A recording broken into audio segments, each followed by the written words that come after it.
자, 그 다음에 2021년 저 경제에 관련되어진 존록 에세이의 논제를 봤을 때, 자, 첫 번째 보면은 퀘스천 넘버 1에서 How would the education sector change if governments were no longer involved 이렇게 되어져 있는데, 쉽게 말해서 정부가 더 이상 개입하지 않는다면 교육 섹터에 있어서의 변화는 어떻게 이루어질 것인가를 가지고 물어보는 시험 문제라는 생각이 들어요. 지금에 있어서의 정부가 교육이라는 부분에 끊임없이 어떤 나라든지 관여를 해왔을 거라는 생각이 들어요. 근데 이 부분에서 정부가 이제 더 이상 개입을 하지 않게 되어진다면은 교육 섹터는 어떻게 되어졌냐라고 하는 것. 뭐 이거야 어떻게 보면은 정부가 교육 부분에 빠지게 되어지면 교육 섹터에 있어서 더 크게 많은 부분을 좌우하는 것은 틀림없이 마켓이라는 생각이 들어요. 지금에 있어서는. 자, 우리가 살고 있는 사회를 크게 세 개의 영역으로 사람들은 구분하는데, 자, 첫째는 마켓, 정부 부분, 아니 시장 부분, 그 다음에 두 번째는 거버먼트, 정부 부분, 또 하나는 시빌 소사이티라고 하는 자, 시민사회라고 이야기를 하고 있는데, 자, 이 중에서 정보 부분이 빠지게 되어진다면은, 자, 교육 부분 역시도 말 그대로 마켓 이코노미라고 하는, 즉 시장 경제의 영역 속으로 들어가게 되어지고, 그렇게 되어지면 나올 수 있는 변화의 형태라고 하는 것은 금방 알 수 있죠, 보면은. 즉 시장 영역이 더 많이 들어가게 되어진다면 교육 부분에서도 우리 한국에서는 그걸 가지고 뭐라고 불러보면 쉽게 말해서 형평성과 아니면 수월성이라고 이야기하는데, 수월성을 중심으로 한 그 가치가 더 중요하게 되어지니까 경쟁이 더욱더 치열해질 가능성이 높아 보인다는 생각이 들어요. 아마 그런 측면에서 답안을 작성해달라는 것이 경제학에 있어서의 퀘스천 넘버 1인 것 같은 생각이 들어요. 자, 그 다음에 퀘스천 넘버 2에 있어서는 there is considerable excess demand for undergraduate places at Oxford. 자, 옥스퍼드 대학은 한국 학생들도 되게 가고 싶어 해요. 한국에 있는 국제학교 학생들 같은 경우가. 자, 옥스퍼드의 undergraduate places라고 하면은 쉽게 말해서 대학이네. 대학생 부문에 대해 있어서는, 즉 대학 입학 시험에 있어서 엄청나게 가중한 excess demand, 수요가 넘쳐난다는 이야기죠. 가고 싶은 애들은 많은데 들어갈 수 있는 인원은 제한되질 수밖에 없는 거겠죠, 보면은. 자, 경쟁이 치열하다고 받아들이면 되겠죠. 근데 the admissions process relations supply by favoring clever student at the expense of others 이렇게 되어져 있는데, 두 번째 문장에 있어서는 admission process에서는 쉽게 말해서 입학 과정에 있어서는 relations supply 어떤 공급을 갖다가 relations 제한한다는 이야기죠.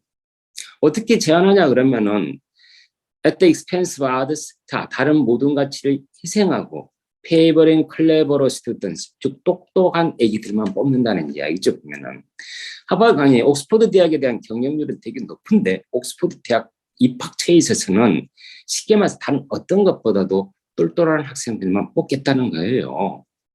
자, 이렇게 한다 그러면은, 즉 쉽게 말해서 옥스퍼드 대학에 있어서의 입시 정책이 쉽게 말해서 학업 성적이 뛰어난 학생들 위주로만 선발하게 되어지면 그것이 fair, is this fair, 즉 정당한 건가? 또 한편으로 그와 같은 입시 정책이 exacerbate inequality, 이렇게 불평등을 더욱 조장하지는 않겠는가? 이런 것을 물어보는 거죠. 아마 이 글에 있어서의 이쪽 부분 봐도 대강 알 것 같아요. 그럼 옥스퍼드에서 그와 같은 정책은 fair, 정당해 보이지 않고, 그리고 불평등을 exacerbate 아마 확대시킬 가능성이 높아 보여요. 자, 그렇게 되어졌을 때 what is the university optimal response to this scarcity? 자, 들어오려고 하는 애들은 많고 그렇지만 카드는 적을 때, 이러한 때 대학이 보여줄 수 있는 가장 옵티멀한, 가장 최적의 리스폰스가 무엇인가라는 것을 갖다 이야기해요.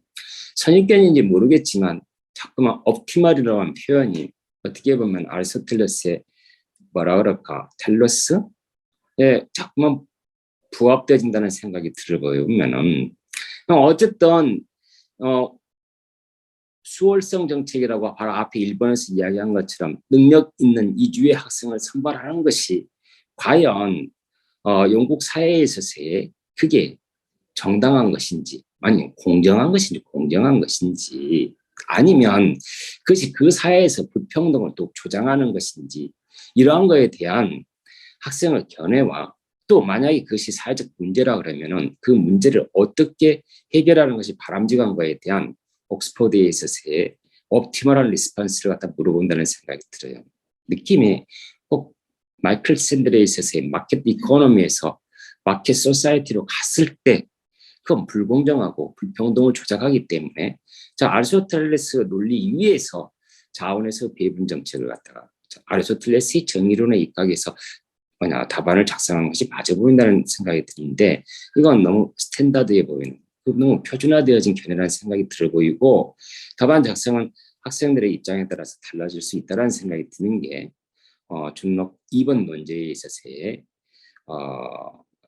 중록 2번 논제가 그렇다는 생각이 드네요.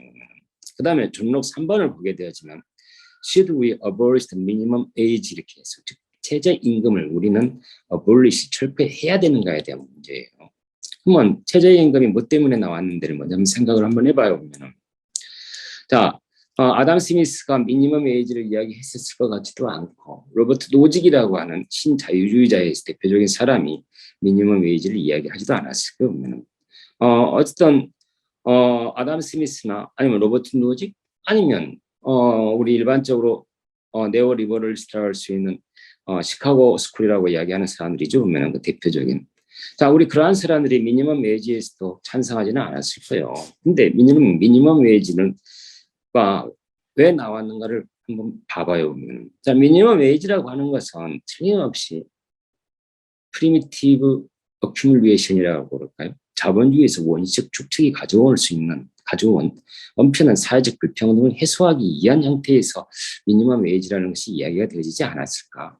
미니멈 웨이지에 대해서 이야기하고 있는 사람들은 영국에서 최초에서 공상적 사회주의자들 아니면 페이비언 소셜리스트 뭐 이러한 사람들에 대해서 최소한에 있어서의 임금을 보장해주기 위한 사회 보장 정책의 차원에서 나왔다는 생각이 들어 보이기도 하고 또 아니면 1차 세계대전 이후에 있어서의 그레이트 디프레션이라는 대공황을 갖다 넘어서기 위한 케인즈라고 하는 사람이 쉽게 말해서 수요를 증대시키기 위한 흔히 말하는 이펙티브 디맨드라고 이야기하는데 유효 수요를 창출해내기 위한 그와 같은 차원에서의 미니멈 웨이지라는 것이 이야기될 수도 있을 거라는 생각이 들어보이기도 하고 또 우리 마이클 샌들이 열심히 비판했었던 존 롤스 자, 존 롤스의 정의론을 보게 되어지면 존 롤스의 정의론의 두 번째 원칙이 자, 차등의 원칙이라는 것을 이야기를 하고 있는데 그 차등의 원칙이 자, 그 사회의 최소 수혜자에게 이익이 되어야 한다 그러잖아요. 그러면은